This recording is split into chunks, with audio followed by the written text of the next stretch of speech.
Shintaro has noticed some big changes since Towa started living with him. One change is how they now use a rice cooker for meals, instead of buying ready-made rice from the convenience store. But Towa leaves the rice cooker in front of the TV. She says it's because the kitchen counters are too crowded and all the outlets are taken. Shintaro thinks this makes sense, so he leaves it there. He's curious about how angels make food in heaven. Towa tells him there are trees that grow lunchboxes shaped like hearts, full of warm rice, instead of regular fruits like apples or oranges. Shintaro finds this fascinating, and when he goes to get another bowl of rice, he agrees that keeping the rice cooker by the TV is a good idea.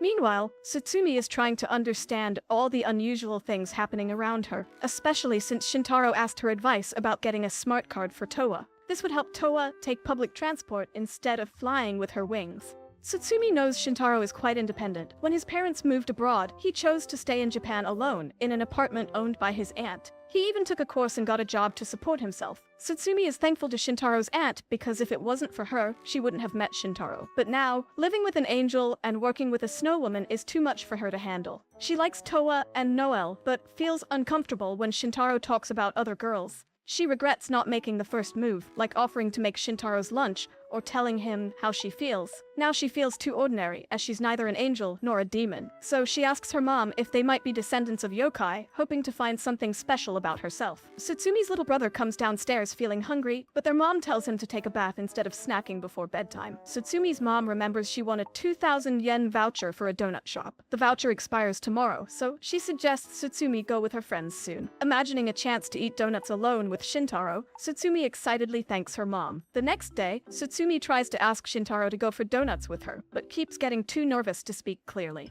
The day almost ends without her asking him, until her friend Shuichi sees the donut coupon. He grabs it and asks Shintaro to join them, but then another student reminds him he has to wash the balls for their club. So Shuichi asks Shintaro to think of him while eating donuts, leaving just Satsumi and Shintaro to go together. Satsumi hides her excitement and agrees to go with just Shintaro, feeling grateful to Shuichi for the first time. After school, Shintaro asks to stop at the library before the donut shop. He wants to research angels and yokai, curious if demons and kappas also exist. Satsumi worries he might be trying to gather a group of mythical beings, but she also finds his nerdy curiosity endearing. Shintaro thanks Satsumi for helping him with research and calls her ballsy for how open she was in the park, revealing secrets to make Towa and Noelle comfortable. This embarrasses Satsumi, who wishes everyone could forget that moment. As they read, Shintaro falls asleep at the table, looking very cute to Satsumi. She quietly confesses her love for him while he sleeps. An hour later, it starts raining heavily, threatening their donut plans. But Satsumi doesn't want to miss this chance and dashes through the rain to the donut shop.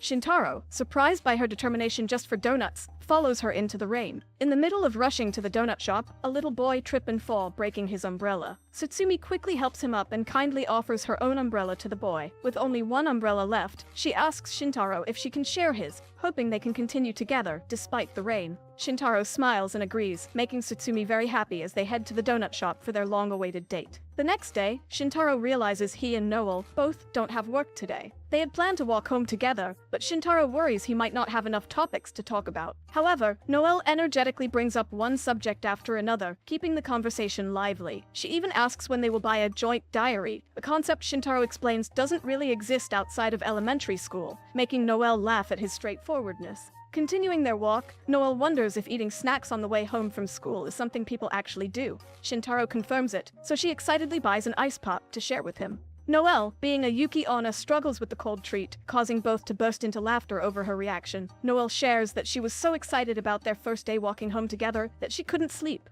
She compares this to another sleepless night she had after telling Shintaro her secret about being a Yuki Onna, a moment that made her feel vulnerable but also brought them closer. At the end of their walk, they part ways with Noelle playfully insisting that next time, Shintaro will buy the ice pops. Back at home, she keeps the top of the ice pop stick they shared as a souvenir, looking forward to their next walk home together. Now back home, Shintaro is surprised when he sees Towa and a little girl with wings wrap in towels in his home. The little girl slaps Shintaro thinking he is a perv, and she claims that she will take Towa back to heaven now.